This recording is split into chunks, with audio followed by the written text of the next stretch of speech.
My country, 'tis of thee, sweet land of liberty, of thee I sing.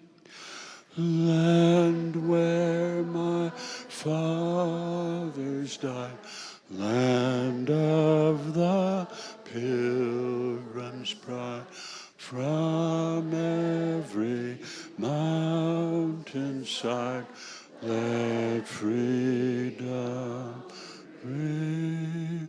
Oh, beautiful for spacious skies, for amber waves of grain, for purple mountains' majesty, up of the fruited plain. America, America, God shed his grace on thee, and crown thy good with brotherhood, from sea to shining sea. Swing low, sweet chariot, coming for to carry me home. Swing, swing low, sweet chariot, coming for to carry me home. I looked over Jordan, and what did I see? Come and carry me home. A band of angels coming after me, coming for to carry me home. Oh, swing, swing low, sweet chariot, coming for to carry me home. Swing low, sweet chariot, coming for to carry me home. Oh, no matter what you may hear, we are one country. We all know the words to roughly the same songs, and so, no matter what differences may exist between us, which I'm not going to bring up tonight. Whoa, no. Nonetheless, we are one people, and we sing in four-part harmony. Well, she was just 17, if you know what I mean, and the way she looked was way beyond compare. How could I dance with another when I saw her standing there? Well, she looked at me, and I could see that before too long I'd fall in love with her. Whoa. I'll never dance with another. Ooh, when I saw her standing there. When we've been there 10,000 years, bright shining as the sun, we've no less days to sing God's praise as when we'd first begun. I've been working working on the railroad all the livelong day. I've been working on the railroad just to pass the time away. Can't you hear the whistle blowing? Rise up so early in the morn. Can you hear the Right, you got it. Why not blow your horn? What's the next verse? Won't you blow? Why won't you blow? Dinah, won't you blow your horn? Oh, oh, oh. Someone's in the kitchen, Dinah. Someone's in the kitchen, I know. Someone's in the kitchen with Dinah, strumming on the old banjo and singing fee-fi, fiddly-I-o, fee-fi, fiddly-I-o, fee-fi, fiddly-I-o, strumming on the old banjo. Oh, beautiful for spacious skies, for amber waves of grain, for purple mountain majesty above the fruited plain. America, America, God shed his grace on thee, and crown thy good with brotherhood from sea to shining sea. Oh, beautiful for heroes proved in liberating strife, who more than self their country loved, and liberty than life. America, America, God shed his grace on thee, and crown thy good with brotherhood from sea to shining sea. From sea to shining sea. Amen.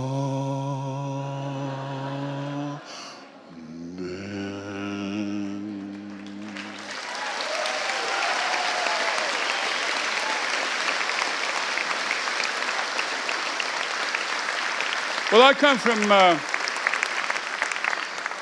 from the big flat part of the country up to the north. Up there, all of you have heard stories, mostly mythology about cold winter, but if that makes you feel better about your choice, that's fine. We're glad to go along with that. We have no poisonous snakes up there, and we have no amphibians that can run up to 35 to 40 miles an hour at a stretch. So there are many things that we do not have to think about.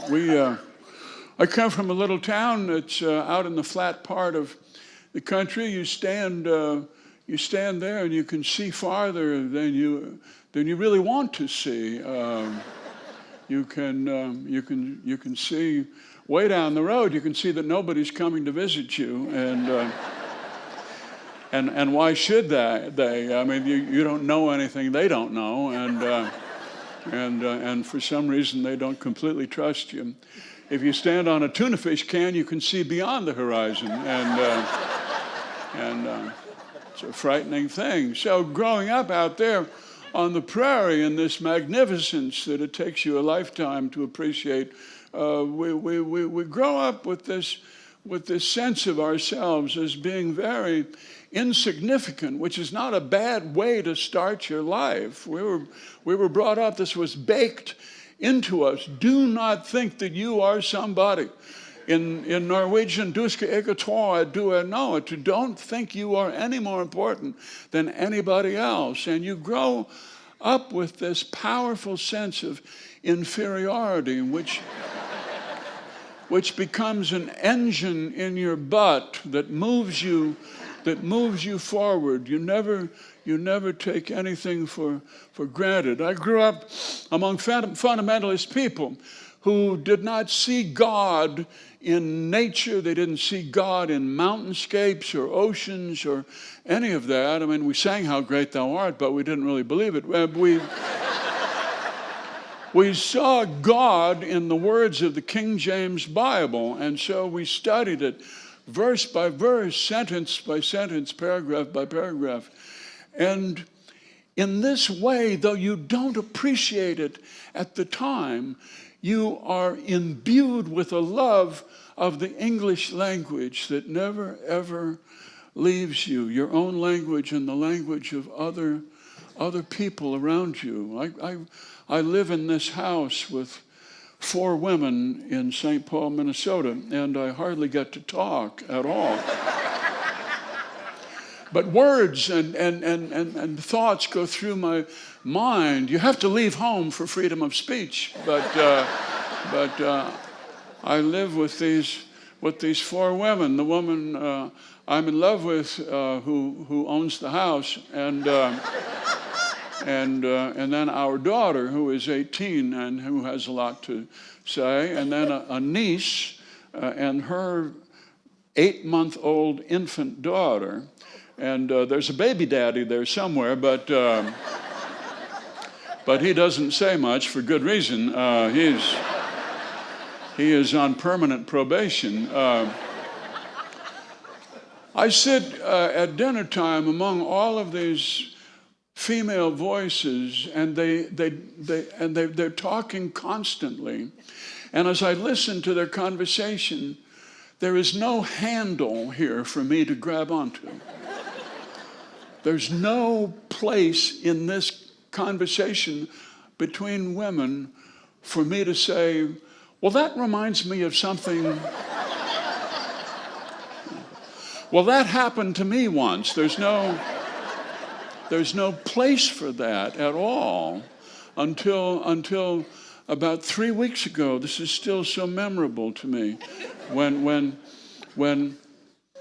somebody mentioned the refrigerator needed defrosting. We have this old refrigerator because I was brought up by stingy Scots, and the refrigerator needed some work.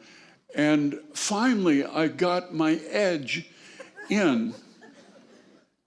And I said, there were these 3 men who arrived in heaven on the same day at the same hour, and the angel of the Lord asked them how they had come to be there.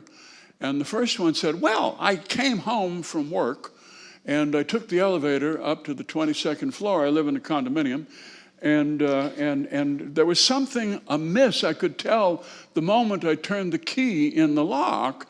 I heard voices, and I called my wife's name, and somebody screamed, and there were running footsteps, and I saw somebody else's sport coat there stretched out on the floor in the living room, and I ran in. My wife had locked herself in the bathroom, and I ran looking for him, whoever he was, and I looked in the kitchen, and I couldn't see anything. And then I went out onto the balcony, and I saw him, and he was hanging on to the balcony.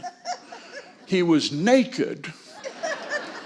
And I stomped on his hands, and he would not let go. And finally, I ran into the kitchen, and I grabbed the refrigerator, and I rolled it out onto the balcony. And I rolled it back and forth over his hands until he couldn't hold on, and he fell 22 floors down to the street. But the, the, the refrigerator started to go over, and I tried to pull it back, and I couldn't hold it, and it went over, and I went over with it. And so that's how I come to be here. The angel of the Lord asked the second man how he came to be in heaven. He said, well, he said, I came home from work, and I took the elevator up to my apartment on the 23rd floor, and I went to take a shower, and I was in the shower, and then it occurred to me that some workmen were supposed to come and repair the railing on my balcony. And so I went out there to see if they had, and I waggled it back and forth, and it came loose in my hands, and I went over with it, and I fell, but I caught myself on the balcony below. And I hung on, and then this idiot came out,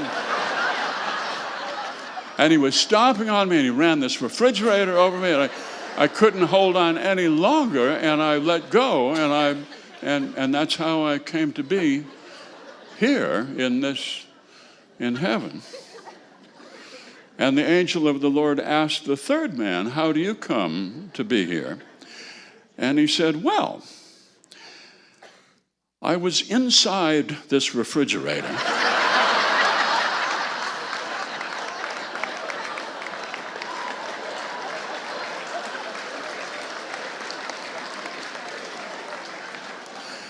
This is not a funny joke in my house.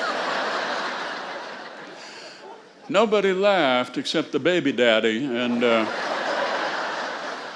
and he was quickly silenced. No, that's the house that I live in. But I'm used to this, to maintaining silence. I grew up among very taciturn men. These were Lutherans. Everybody in this town was Lutheran. Even the atheists were Lutheran. It was a Lutheran God they did not believe in, and we were all Lutherans, God's frozen people. We were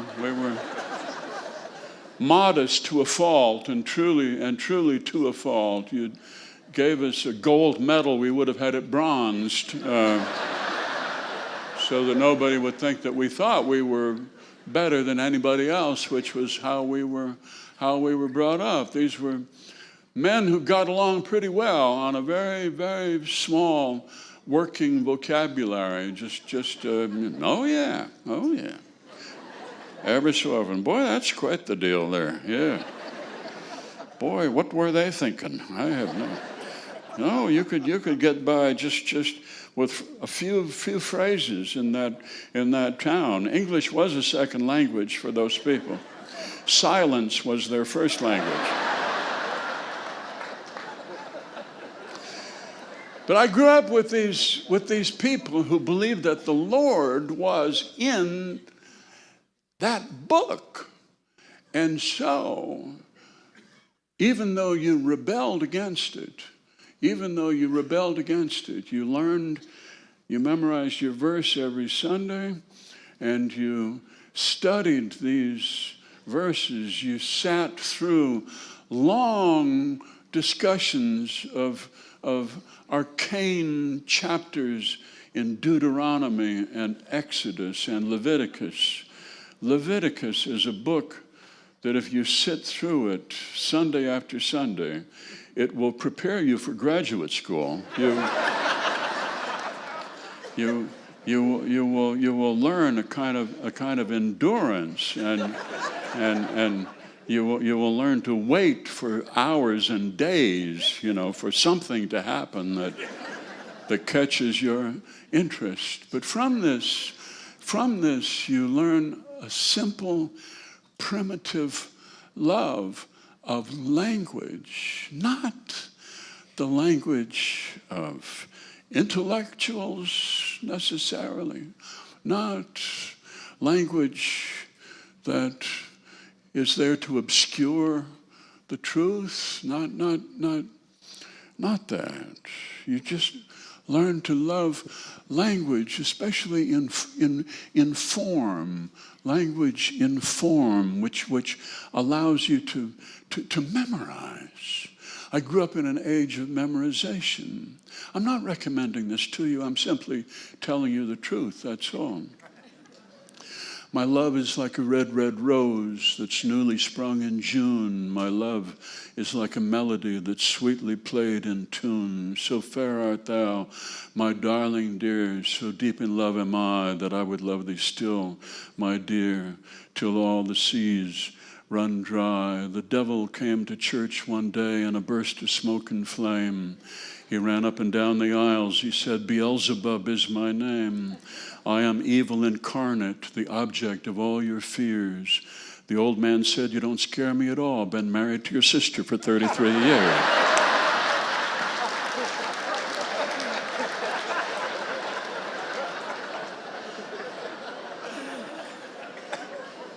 O daffodils, we weep to see you haste away so soon, as yet the early morning sun had not attained its noon. So gather rosebuds while ye may, for time is still a-flying, and this same flower that smiles today, tomorrow will be dying. A man walked by the insane asylum. They were shouting, 21, 21. So he went to look over the fence. It sounded like they were having fun. He put his eye to a hole in the fence to see what crazy people do. They poked him in the eye with a sharp stick and yelled, 22, 22.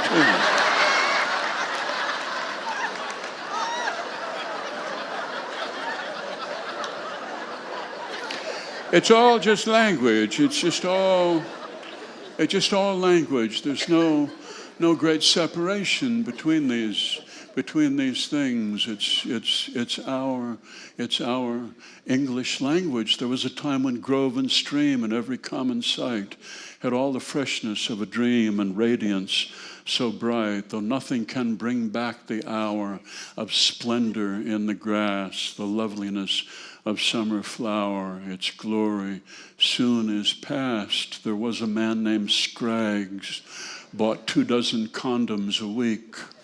The drugstore clerk was quiet for months, but finally she had to speak. She said, what are you doing with all those condoms? It's simple, said Mr. Scraggs. I feed them to my poodle. Now she poops in plastic bags.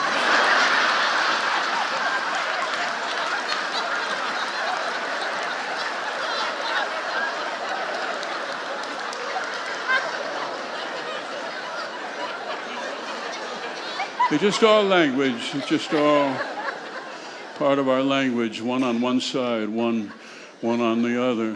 Had I the tongues of angels, and could I prophesy? And had I no charity, a sounding brass am I. For love is patient, love is kind, endures in truth and grace. And now we see as through a glass, and someday face to face. When God created woman, he gave her not 2 breasts, but 3. But the middle one got in the way, so God performed surgery. Woman came before God with the middle breast in her hand. She said, what shall we do with the useless boob? And God created man.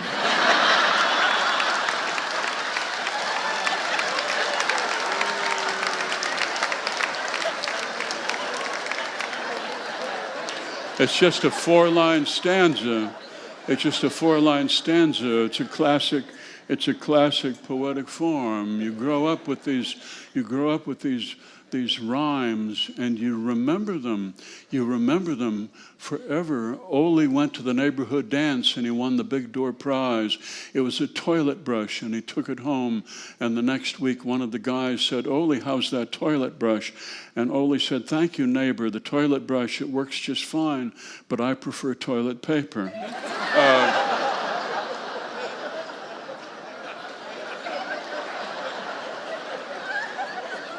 You didn't like that as well, I see. You were offended by that. Okay, all right. I'll be more careful in the future. I'm not here to offend you or to extend your boundaries whatsoever. I'm simply here to say that the love of language, the love of words is something that we share in this country, regardless of class, regardless of politics, regardless of riches or poverty. We share this love of our language, and though sometimes we may be bullied into silence, and other times we may wisely choose silence, but we love this language, and it is what holds us together. You don't need to major in English to know this. In fact, you'd better not major in English if you want to know this. Wine comes in at the mouth, and love comes in at the eye. That is all we know of truth, for we grow old and die. I lift the glass up to my mouth. I look at you and sigh. These are basic to our understanding of each other. I have discovered what makes me happy, and one ought to discover this by the time you were 74. Other people discover it much younger, but I have finally concluded that what makes me happy is to have an idea in mind for something to say, something to write. This usually happens to me in the morning. I took myself off alcohol about 12 years ago, and that gave me my mornings back.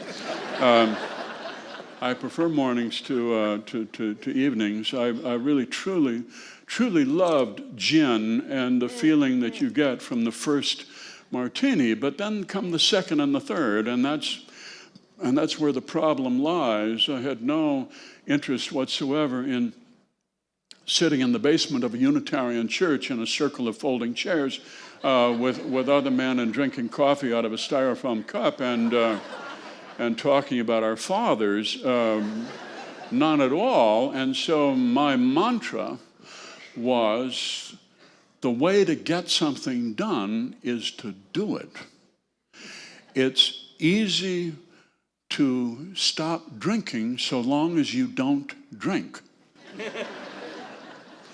So I got my mornings back, and now I have this wonderful life where you get up early and you do your stretching and you do your sit-ups and all, and you turn the coffee on, and to your mind comes this wonderful invisible thing that you may write today.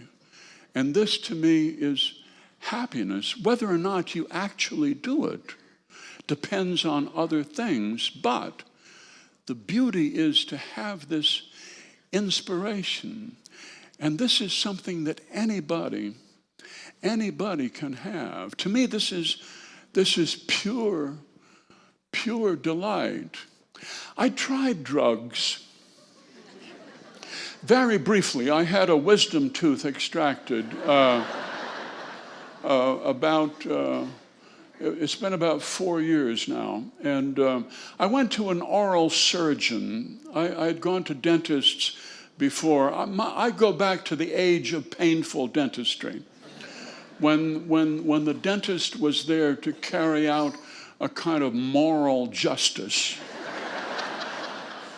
And so you got in his chair, and he was an odd man with sort of pockmarked skin and odd hair growth, and his yellowish eyes were moving in opposite directions, and he would get right up in the chair with you, and pull out an ordinary pair of pliers from Ace Hardware, and he would fight you for that tooth, and it would come out, and your misery and your pain meant nothing at all to him. And now I came into this office of a very prosperous oral surgeon. He had a very expensive tan, and his hair was swept back, and he was wearing a white gown which had a double row of buttons, which was impressive. And I sat on a reclining chair and lay there. And his assistant asked me, "Would you like a sedative?" Well, sure. Why not? So they poked this little needle in the crook of your elbow and put in this tube, and the liquid, clear liquid, drips out of a bag on a tree above you, and in a minute and a half, you are so far removed from this world of pain and suffering. This beautiful, dreamy, creamy feeling comes over you, and you sit there, and whatever these people are doing around you has very little to do with you. It's a beautiful feeling. You sit there and you realize this was what my friends were looking for back in the 60s. This is it. It was not in that black paste that they used to put in pipes and try to light the stuff, and the dry leaves that they rolled up in cigarette paper that might have been that, or it might have been nutmeg, or who knows what it was, but it had no effect. But here it is. It's in chemistry is where it is. It's available to us if we wanted it. It's here, right here. They were done in about 2.5 minutes. And the nurse asked me if I was okay. I said, I haven't been this okay in a long time. They took me into a recovery room. Recovery from what? It's a beautiful thing. Now, I would not go there as a way of life, you understand. I was brought up to realize that chemistry is complicated, and you can never get the right dosage, and you don't want to go down that road. But I still have 3 wisdom teeth left. So there's something out there in the future for me. But that's not happiness. Happiness is being on the verge of something wonderful. The anticipation of writing, for me, the anticipation of writing something. I've had a very lucky life, and I've had all sorts of things that made me happy and gave me pleasure at the moment. I have held other people's infant children in my arms, and I have smelled them. I held my own daughter in my arms when she was only half an hour in the world. I flew on a supersonic plane across the Atlantic Ocean, all crowded in with a bunch of other people with way too much money, and we got over there, and it took longer for our luggage to come up on the carousel than it did to cross the Atlantic Ocean. I have canoed the Boundary Waters and Lake Vermilion up in northern Minnesota. I've slept outdoors, looking up at the stars up above. I once canoed with my older brother on Lake Superior, and canoed in the Apostle Islands, and paddled deep into this cave, this beautiful cavern, and it had quartz growths around it. It was a low cavern. We had to duck to paddle way in. My brother was a photographer. He took pictures of the changing light inside this magical cavern, and then we turned around and we paddled back out onto the lake. And a minute and a half after we had left the cavern, the wake of a distant oarboat, 1.5 miles away out on the lake, its wake came crashing into this cavern, these one wave after another, slamming in, exploding inside this cavern. We would have been broken to pieces. Our heads would have been shattered. Our bodies would be drowned in this lake. We would be fed on by walleyes. But But we were alive, and when you escape death so narrowly, it makes you happy for a long time afterward, and it's a little strand of happiness that you keep for the rest of your days. I've had all these wonderful things that happen. I once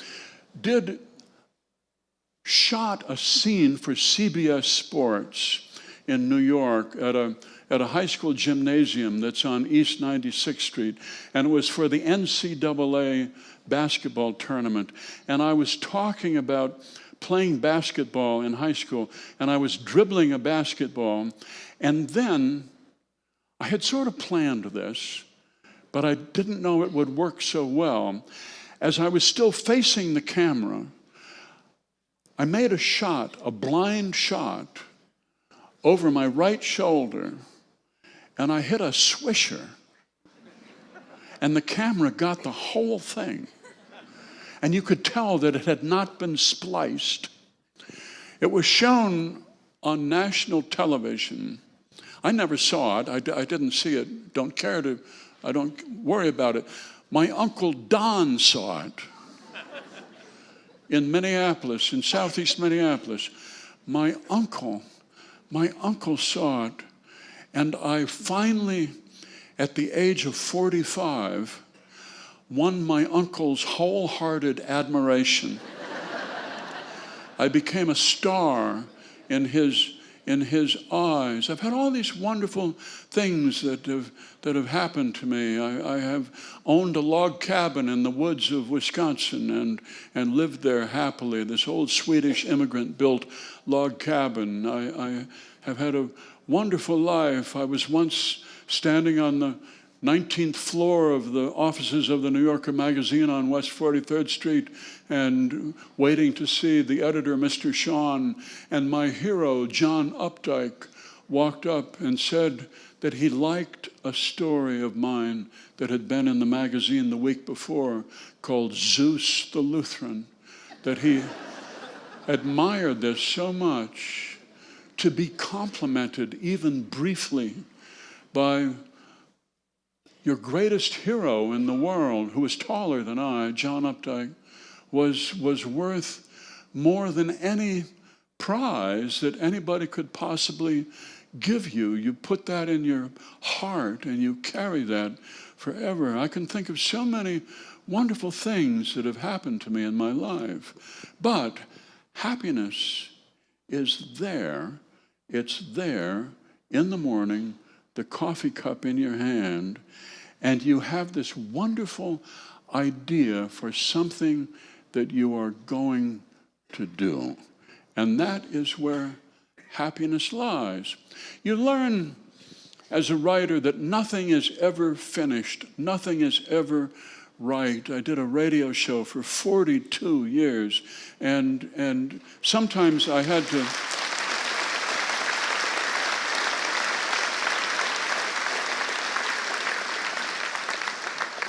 Sometimes I had to listen to it myself, and I did, but never, ever with pleasure. Never, ever with pleasure. I loved the people who made music on the show. I loved singing with all of these tall, elegant women. I liked so much of it. I liked standing on a stage and saying it's been a quiet week in Lake Wobegon, and then launching into talking about the weather, and then finding your way to the Inkvists and the Krebsbachs and the Magan dances and all. I liked all of that, but it was never, ever good enough, you see.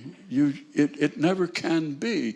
You learn to live with that, and the anticipation of doing it again, of writing something again, is where your happiness lies. I've been to London, I've been to Paris, I've been to Rome. In Rome, I once drank a wine, a Barolo, that was bottled in the year of my birth, 1942. And it was not a bad wine at all. And I was with dear friends, and we had a wonderful lunch. I look back on all these things with with pleasure, but anticipation of what you are just about to do is where happiness truly lies. I got into radio in such a weird way. I went off to the University of Minnesota in the fall of 1960, and I had no plans to go to college because I wanted to be a writer. I knew that from the time I was 13, 14 years old. I had a poem published in the school paper when I was 14, and that was when I took the name Garrison. My mother gave me the name Gary Edward Keillor, but I needed something fancier as a pen name in a school that was crazy about football and basketball, not so much about poetry. And I looked in Webster's and found a word that began with the same three letters that means a place where soldiers are quartered, which was perfect. Perfect. A manly pen name for a sensitive young man who was more interested in Hemingway and Fitzgerald. Science never interested me. Science fiction never interested me. The dialogue just seemed so wooden. You know, we have to join our force fields together to overcome the power of the evil asteroid so that we can reach the astral plane of Clontarf, where the force of gravity is such that we will each be about 25 pounds and we will be like children once again. I mean, it's never appealed to me somehow compared to the dark heroism of Fitzgerald and Hemingway. So I never ventured into science and into those engineering exploits that might have led to the invention of the flip phone or Google and made me a trillionaire. Instead, I walked the streets of Anoka, Minnesota on a rainy night thinking about great novels that I would never write and longing for love, which did not come to me because I was in the Plymouth Brethren and we were not even allowed to dance for fear that this would awaken carnal impulses. It finally came to me when I was 18, back in the day when the front seat of a car was a bench seat, not bucket seats, and all sorts of things were possible, but we don't need to go into that. We don't need to go into that. I will just leave that to you. And no, I wanted to be a writer. Politics did not appeal to me at all. The rhetoric of politics, ask not what your country can do for you, seemed so wooden to me compared to and so we beat on against the current, drifting ceaselessly into the past. I wanted to be a writer, and so that was the course that I took. I tried to go out for football when I was in the 8th grade, and Dr. Mork put his stethoscope up to my bony chest, and he said, "You can't play football. I can't sign your permission slip because you have a click in your heart. You have a mitral valve prolapse." And thanks to this hereditary glitch, I then became a sports writer. And I got a job with the local paper. And I wrote sports. And I wrote it up heroically, even when we lost.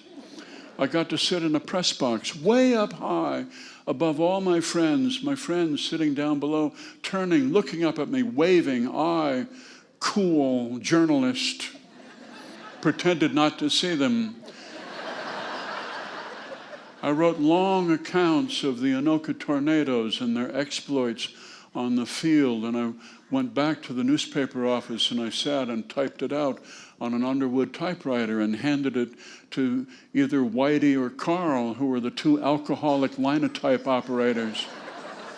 And they put it into type. And on Wednesday afternoon after school, I went down to the basement and I watched them print the paper. And the pressman, though drunk, could stand on a platform with a great stack of sheets of paper, enormous sheets of paper, and lift them one at a time like you would lift a blanket and shake it loose and swing it up and lay it down on the flatbed, and the roller would come over it, chunk, and it would go down into the folder, and it would be folded and trimmed, and there was my writing there on the last page, my writing, Garrison Keillor, my name, in type to be read by dozens of people, by my aunts, my uncles.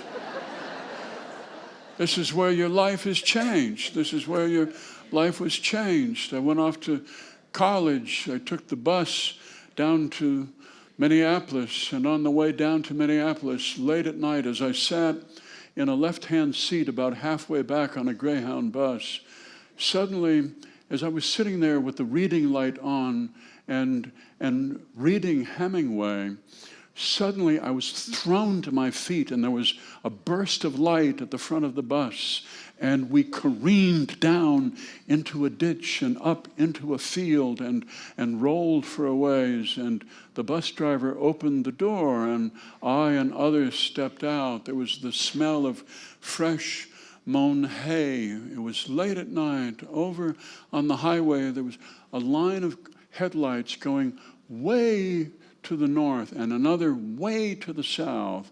We walked through this new mown alfalfa and down the ditch and up onto the highway, feeling broken glass crunching under our feet. We had hit a car head on, and there it was, askew on the highway. The trunk was up, and there was a body in the back seat. There was the body of a woman lying in the middle of the road. A priest was kneeling beside her and praying, headlights lighting up all of this. Another man was lying and lifting his head and setting his head down, back and forth, back and forth. Another body in the ditch, the smell of blood, the smell of fresh, new-mown alfalfa. They sent another bus for us, and I got on it and got down to the university and could not sleep that night, and went off early in the morning to my English composition class. Richard Cody was the teacher. I walked into the class, and there was a girl reading the Minneapolis Tribune, and the big headline on the front page that said 4 die in bus car collision on Highway 169. I reached over her shoulder and I said, I was on that bus.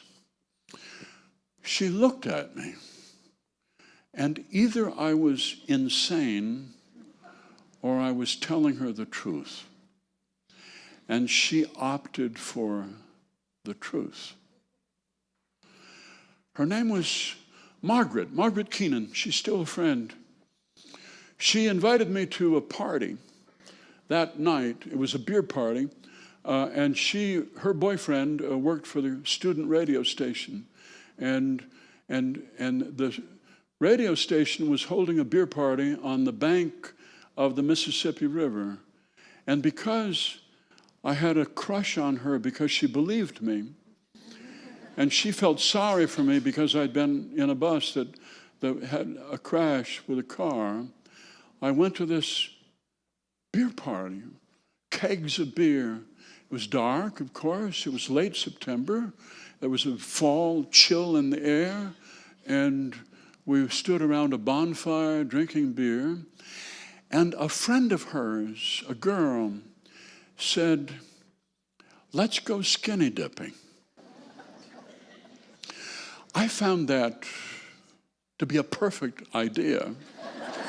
To me, it just seemed like the right thing to do after you had seen death up close, to go swimming naked with all sorts of people.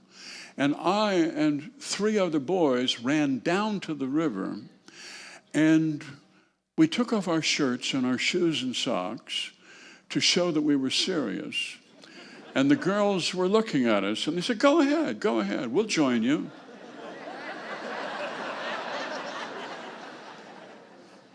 So we stepped out of our jeans, and I don't know about the others, because you don't look around to check on people in this situation. I stepped out of my underwear, and then for modesty's sake, we waded into the river up to our waists.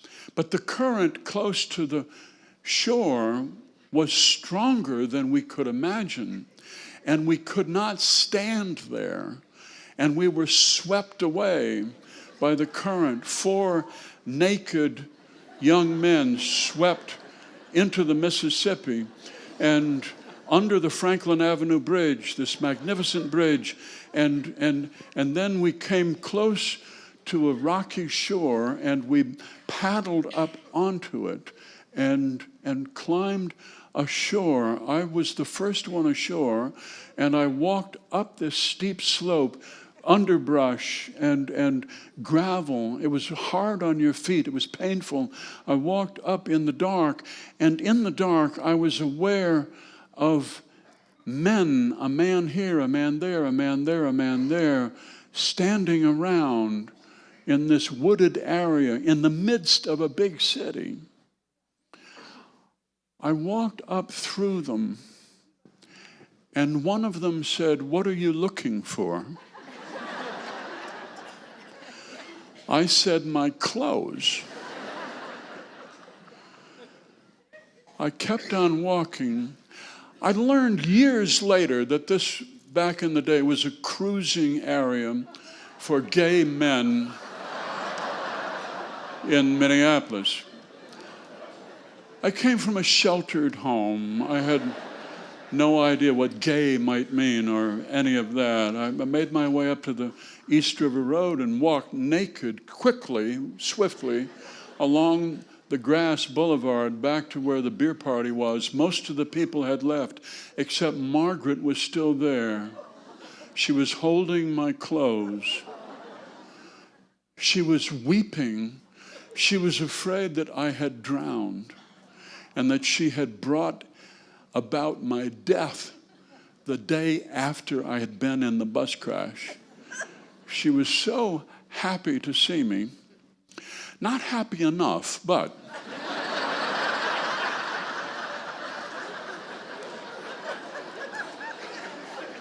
she suggested that I should come down to the radio station and I could make friends with people and meet some people, and so I did. Like many student activities, it was understaffed. There were a lot of hangers-on and very few people who were interested in doing the work. I felt honored when they offered me the noontime news. It was a half-hour newscast, 5 days a week, and I walked in every morning at 10:30, and I edited from the AP Newswire a newscast and sat down and delivered it in a voice that was not mine, that I had learned from listening to Edward R. Murrow and Eric Sevareid and Walter Cronkite on the radio. I delivered the news in a little green room with green acoustic tile on all sides and a table covered with green felt and a big cardioid ribbon microphone the size of a football that was covered with foam. I sat and I delivered the news looking out a window towards the girls' dormitory, Comstock Hall, imagining that Margaret Keenan there on the 3rd floor was listening to my newscast. That's all you need to keep you going. That's all you need, is to imagine one girl listening to what you're doing.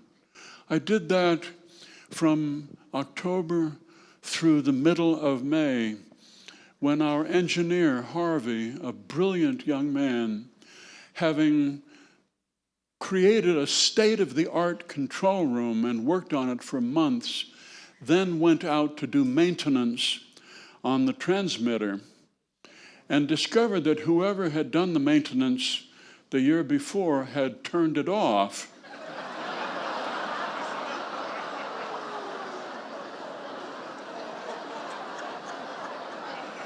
And so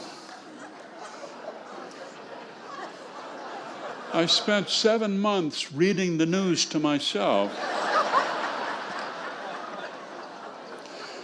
But it's not the worst thing. It is not the worst thing. When you are young and you're naive, I mean, what would be the worst thing? Would be to have no chance whatsoever. I loved it. I loved it. I had so many advantages. I was so lucky. You have to get to be old before you realize how lucky you were in your choice of parents, how you could not have done better somehow. You were dissatisfied. You were hoping for liberal, intellectual, Unitarian parents, who would have a drink before dinner and so on. But instead, you got these two people who were so in love with each other that they could not wait to get married, and they borrowed my dad's Model A Ford, and they drove off to a country road. And there, my older brother was conceived. They did marry, and he was born in wedlock, but not far enough in. And this scandal horrified their families. Oh, they sat through so much condemnation. And this condemnation drew them together in an odd way. They were in love for the rest of their lives. They were married for 62 years. They had arguments about money, small things, but they were crazy about each other. And even in their 90s, they sat holding hands. They were in love with each other. To grow up in a house in which your parents love each other is a blessing you don't understand until you get to be much, much older. I was protected by the prohibitions of the Plymouth Brethren, the prohibitions against movies and dancing and what comes from dancing and all of it. You're protected from this. You grow up among people who expect Jesus to come tonight. And so you grow up with a feeling of this world as a very fragile, temporary place.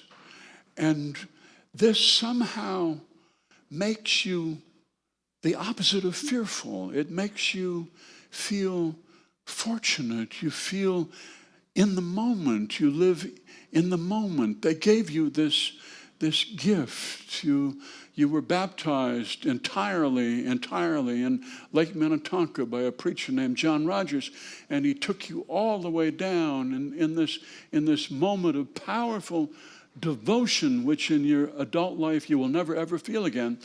Nonetheless, in this powerful devotion, you're taken out of yourself, and you look at yourself in a different way. It's not about you. You learn this. Everything good in this life is done by people who worked harder than they imagined they ever would have to, and they endured more boredom in the process than they ever would have cared to. Everything good that's been done in the world has been done by people who extended themselves to other people without being caught up in their own feelings. I'm getting into a sermon now, and I don't want to go there. Life is good. Life is good. You learn this when you're old, and you're done with all of your complaints. It's an amazing world that we live in, no matter what anybody says. It's a beautiful world. We live on this little well-protected island in a world of trouble and grief and suffering. But here we are, so we should be grateful for what we have. So much we have that we did not have back in the day. Soft butter.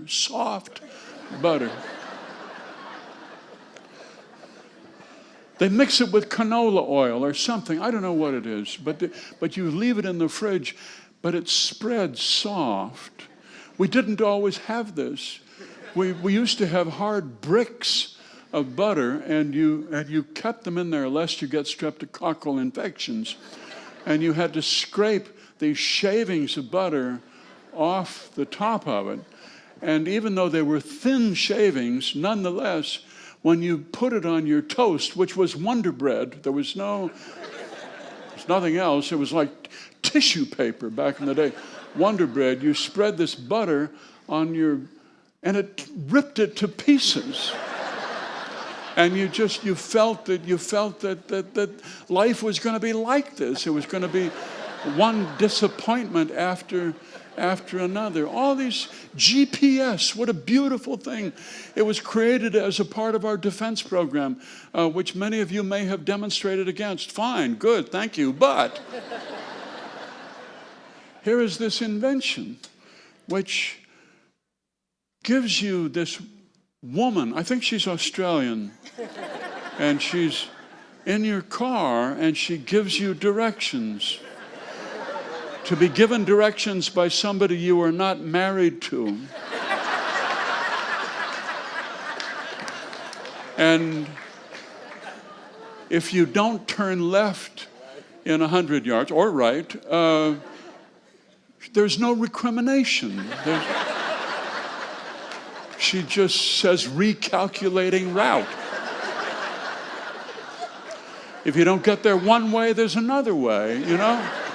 This is a great lesson in life, and we learn it from this little gizmo. So many good things in this world. We should appreciate each and every single one of them. Well, this is one good thing right here, is to be in a crowd of people who all know the words. This doesn't happen to me very often. I have gone to Lutheran colleges and tried to get them to sing, and I see a whole lot of 18 and 19-year-olds holding up cell phones, and they have Googled, "I've been working on the railroad."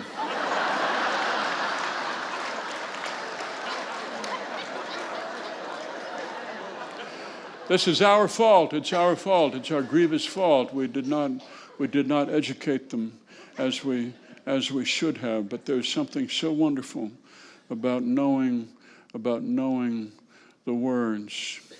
Oh, there was so much more I was going to say, but you know, it's all out there somewhere. You can find it somewhere. I wonder if there aren't some Baptists and Lutherans here. Might there be, or I don't know.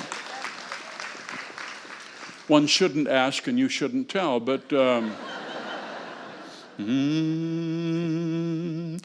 Lord my God, when I in awesome wonder consider all the worlds thy hands have made, I see the stars, I hear the rolling thunder, thy power throughout the universe displayed. Big chorus, 4 parts here.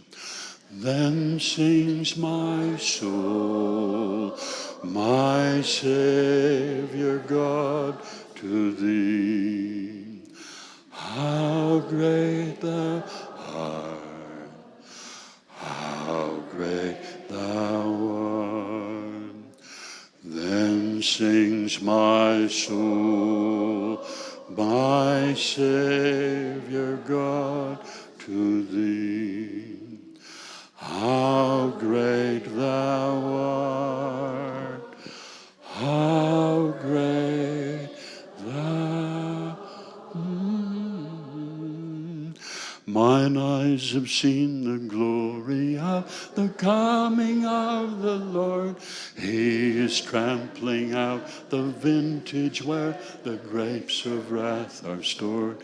He hath loosed the fateful lightning of his terrible swift sword. His truth is marching on. Glory, glory, hallelujah. Glory, glory, hallelujah. Glory, glory, hallelujah. His truth is marching. I have seen him in the watchfires of 100 circling camps.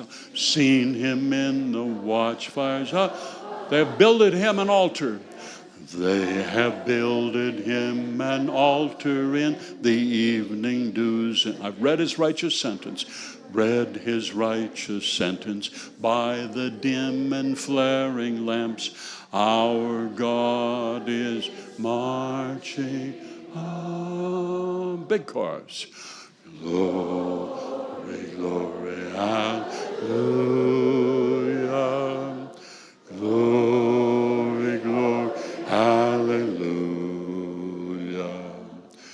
Glory, glory, hallelujah. His truth is marching. He hath sounded forth a trumpet that shall never call retreat. He is sifting out the souls of men around his judgment seat.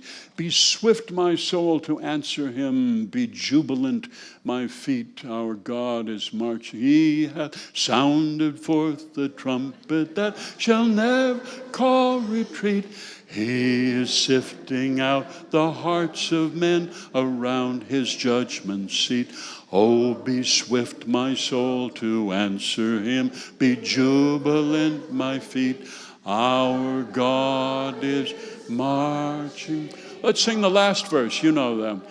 In the beauty of the lilies, Christ was born across the sea, with a glory in his bosom that transfigures you and me. As he died to make men holy, let us die to make men free. Our God is marching on. Glory, glory, hallelujah. Glory, glory, hallelujah. Glory, glory, hallelujah. His truth is marching. Oh, it is usually sung at the beginning, but we've been warming up towards singing it at the end, and we just have to put it in the people's key.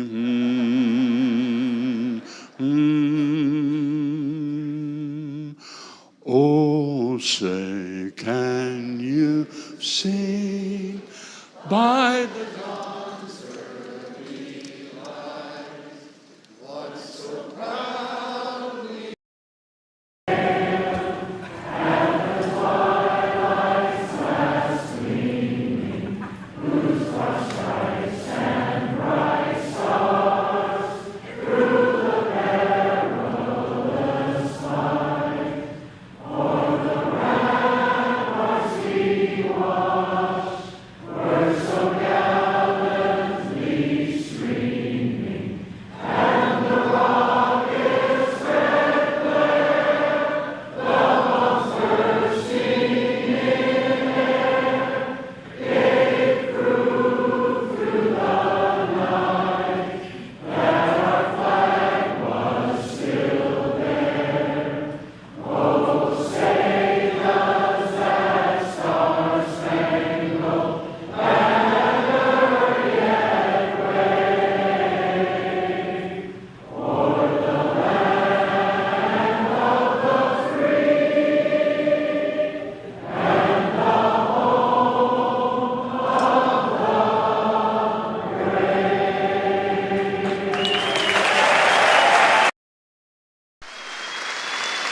Thank you so much.